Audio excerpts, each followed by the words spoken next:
Pull up, take a seat. Looking for a laid back type of cool, listen up, cause this a different type of deal. You're now listening to Cant Be Ce-real, Cant Be Ce-real, Cant Be Ce-real. Serving up a real treat. Pull up, take a seat. What's going on, Cant Be Ce-real? It's your boy Marcus the Magic coming at you with another show. So last week we did an episode on crypto. For everybody out there that's trying to get into it and learn more about it, go check it out. But right now I want to reiterate what we touched on last week about these disgusting magical fruity pebbles or magic fruity pebbles. They're very disgusting. My recommendation, or my opinion, don't buy them.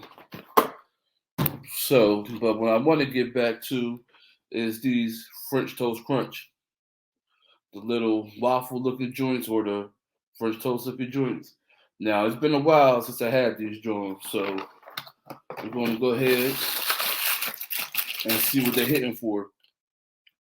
Now I got to smell them all over again. So,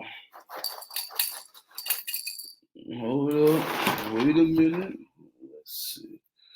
Let's go ahead and see what we got here. A little burnt piece. Go ahead and pop that off. Sometimes these jokers, they come in burnt with some pieces and stuff like that. So we're going to pop that right off. For everybody that closes the bag on it, do y'all leave it open? Do y'all fold it down? What do y'all do with the bag after y'all open the box?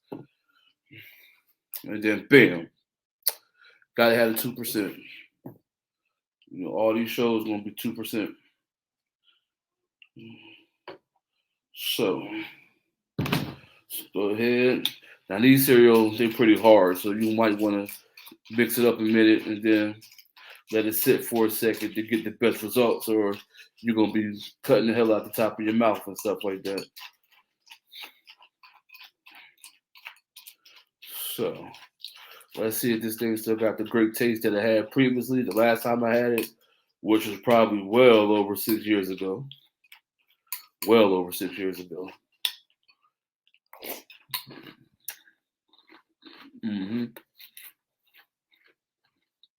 Still tastes the same. Still got that syrup flavor. That's what I'm talking about. And so far, that Cinnamon Toast Crunch brand from General Mills, it never fails. Captain Crunch is awesome. These are awesome. The sugar toast crunch that come out during the holidays, those are awesome. The little caramel ones that just came out, I haven't tried them yet, but they smell pretty damn good. The only ones I know that I can tell you about that I know I don't like for sure, I just don't eat chocolate. Maybe they're good to all the chocolate lovers out there, but for me, I don't eat chocolate, so I couldn't tell you. So any cereal that's out there that's chocolate, yeah, never get a review from me about it.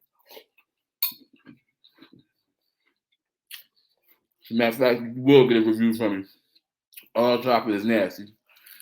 From Snickers to Twix, the chocolate cereal, the Reese's, all that.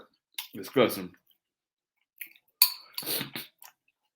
And y'all could debate me on that all y'all want, but to me there is no debate. Chocolate is just disgusting.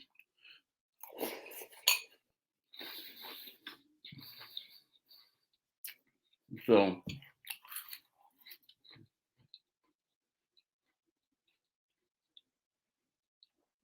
with that being said,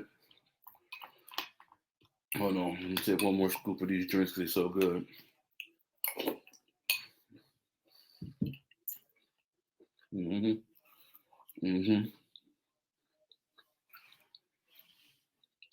So with that being said, I want to talk about that you being so great at what you do, job wise, hobby wise, or whatever, that you're so great that what you do, that one lapse of judgment, for referring to Will Smith, hell, even LeBron James, for the lapse of judgment, I'm talking about Will Smith, that slapping somebody in front of millions of people will cause you not so much you, but cause people in such an uproar and a frenzy that is causing you your legacy of your career. Now, for me, I'm in that boat that regardless of what Will Smith done, whether he slapped Chris Rock publicly or privately, it doesn't change the situation that Chris Rock got slapped. You see what I'm saying? Now, whether he slapped Chris Rock for Jada Smith thing or just for years of frustration, that's between Will Smith and Chris Rock. Hell, Will Smith himself, maybe felt the need to slap Chris Rock at the time. But at this point, it's like, when do we stop piling on, canceling shows, not buying tickets, people dropping out of shows, Netflix stopping certain shows? Like, at what point do you be like, enough is enough? Like, okay, so you slapped somebody. Is that like really like canceling worthy because you slapped somebody? Regardless of what the reason is, like, I get it, maybe the timing was bad, but who are we to say, like, you know, when or when not to slap somebody? You know, even for actors and stuff like that, your actors, your celebrities, whoever you want to put up there in that stratosphere. But like, is it okay for you turning the other cheek constantly? You see what I'm saying? Like, Will Smith doesn't have to, always put on the act, you know, because he's portrayed a certain way. At the end of the day, that's still a man, you know. Or who was a nice woman, that could lollygag.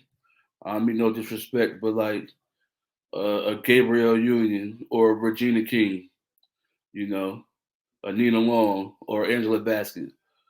Like, these black women, with some class, but who says that they don't want to smack a bitch? You know what I'm saying? I'm quite sure they have their time because these are still people at the end of the day. They put their shoes on, their pants on, one at a time, just like me or you.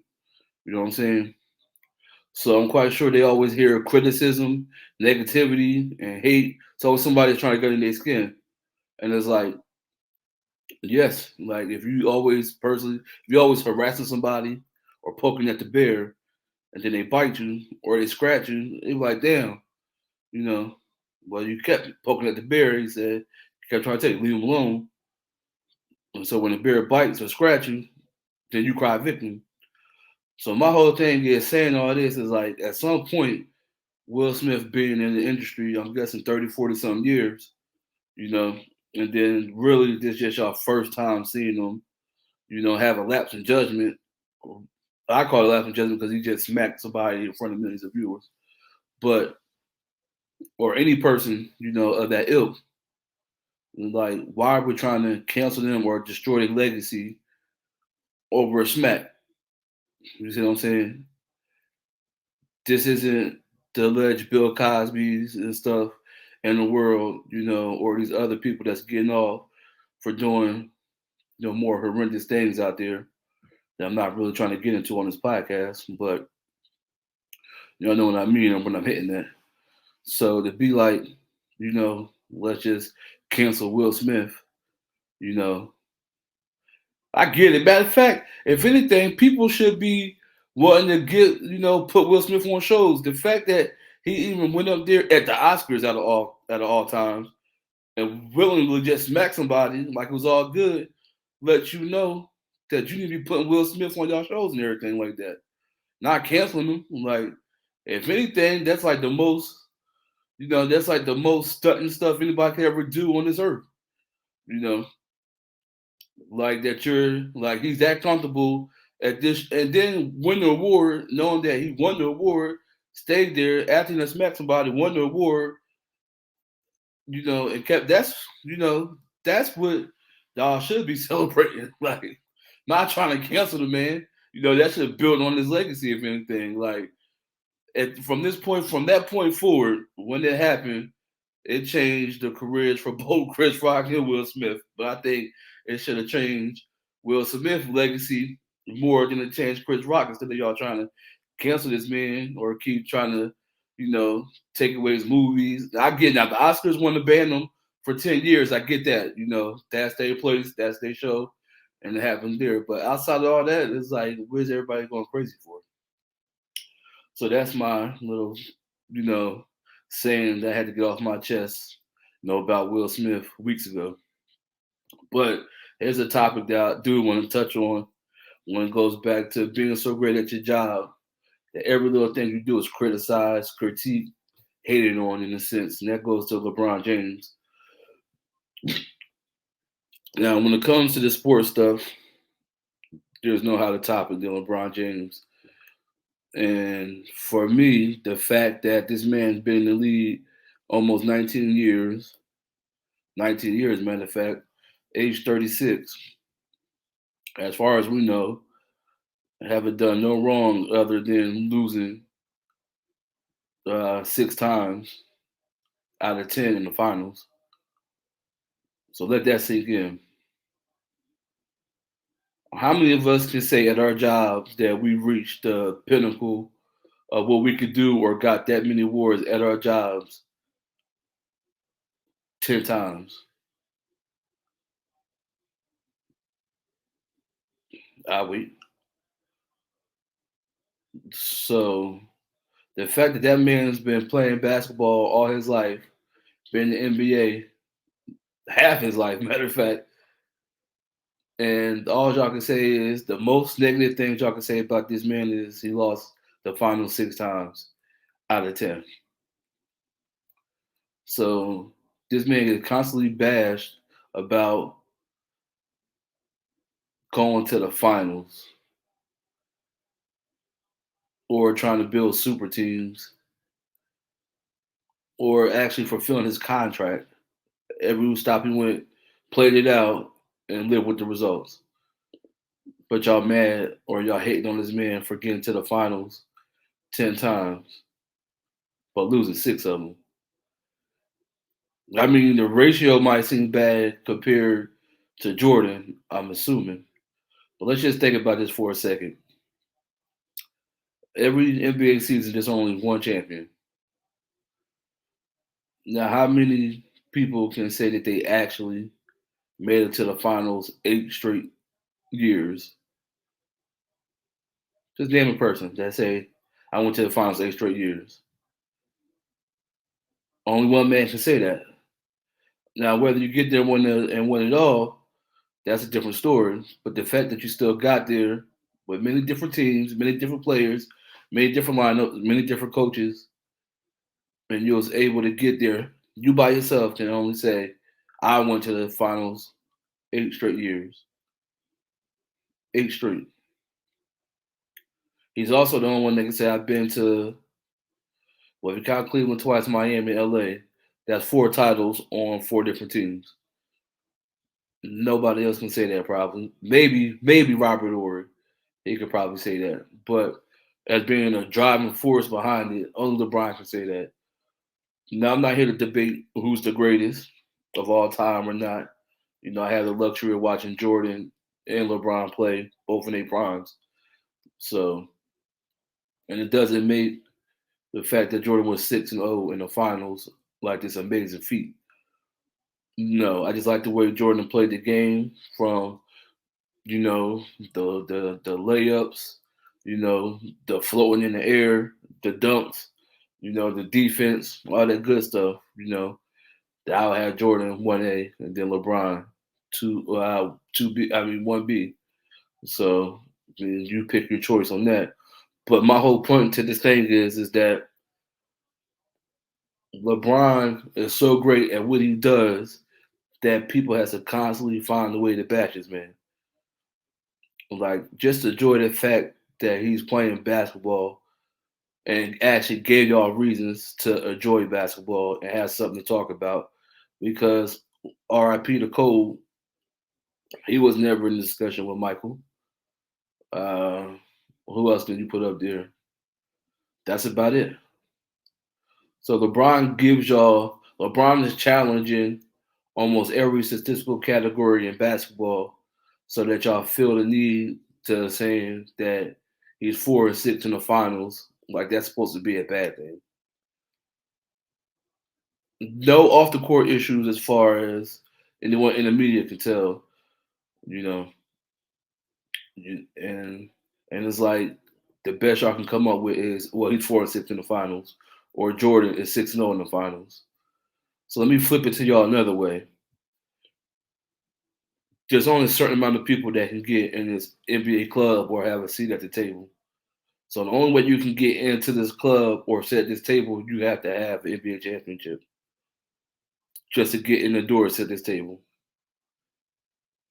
So to all the people out there that doesn't have this title or this ring, they're basically waiting at the door, either trying to get in or their time has passed already, so they can't even get in the club.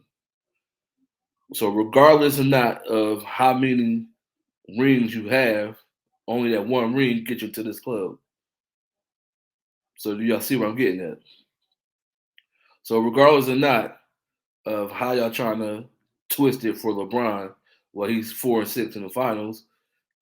Like Jordan never, well, good. Jordan didn't lose, in the finals, but he lost previous time before he got to the finals. So, but Jordan still has that seat at the table.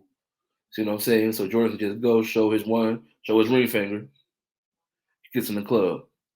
Guess what? LeBron can show his ring finger, gets in the club. You see how this goes? Now, regardless of how you want to put it, well, Jordan can get in there 6 times. Awesome. But LeBron still stepped foot in this club, just like Jordan. Before Jordan got into this club, Isaiah flashing that ring, Magic flashing that ring, Bird flashing that ring, hell, Bill Russell flashing those rings. You see what I'm saying? So this whole point of this conversation is just like, just let that man be. Like he's playing basketball, playing at the highest level. There's really nothing to criticize him about, you know, for getting there. A lot of us wish we could just make it to the NBA, but he made it to the pinnacle of the NBA and done pretty damn well for himself. So all this negativity that comes towards this man is like, for what? Like, what do we get out of it other than having something to talk about? Trying to negate what this man's done in the NBA or push the goalpost farther back for this man. Like, it makes no sense. Like, when it's all said and done, he's probably going to be the number one scorer in the NBA. He's still going to have 4 championships, maybe 5, depending on where he goes to next. Maybe 5 at the most. And there's nothing that you can say about this man off court, where you want to tear a man down for being at the highest point of their said career. So, and for him to keep it up this long without having no other, issues other than losing in the finals 6 times, that's incredible. That is incredible. Coming from a young kid at his age and making it like that with no hiccups other than being so great at what he does that people wait for him to lose. Think about that for a second. Y'all wait for this man to lose so y'all can have something to say. But if the man wins, y'all totally silent. Like we need to be more, even with folks around us, we need to be giving people their flowers, as they say nowadays, you know. And for him, it's like y'all won't know what y'all had in LeBron until he's going from the game of basketball. That's just my whole point to this thing. So the Will Smith situation, hopefully that's done and over with. He started getting his gigs back. Netflix will release some of his stuff and everything. And hopefully, the narrative about LeBron James will change, as soon as he's done playing basketball and his legacy is cemented into the basketball, Hall of Fame or to the basketball world, whatever you want to call it. So let's just appreciate, what we have right now, even with Will Smith and Chris Rock. No shame in being smacked, Chris Rock. I guess. I guess we all been smacked some way or form by our mother, our parents, our grandparents, our aunts, our uncles. Somebody smacked us, but I'm guessing not like the way Will Smith smacked you, but we all been there. So don't feel bad. It's just that you got smacked at the possible worst time when millions of people were watching. And then you got more millions of people on Twitter just replaying the image to see if it's real or fake. Regardless if it's real or fake, staged or not, that's just something I wouldn't want associated with myself. But then who knows if I was there in that situation, you know? Will Smith probably would have smacked me. I probably done the same thing that Chris Rock did. Maybe I might have smacked back, but you never know. When you in that situation, you wouldn't know what you would do. So I'm just gonna leave it like I wouldn't know what I would have done, but I knew that I would have been smacked. But it seemed like Chris Rock had some time to avoid that smack. But outside of that, Can't Be So Real. It was fun talking to y'all. Holla at me.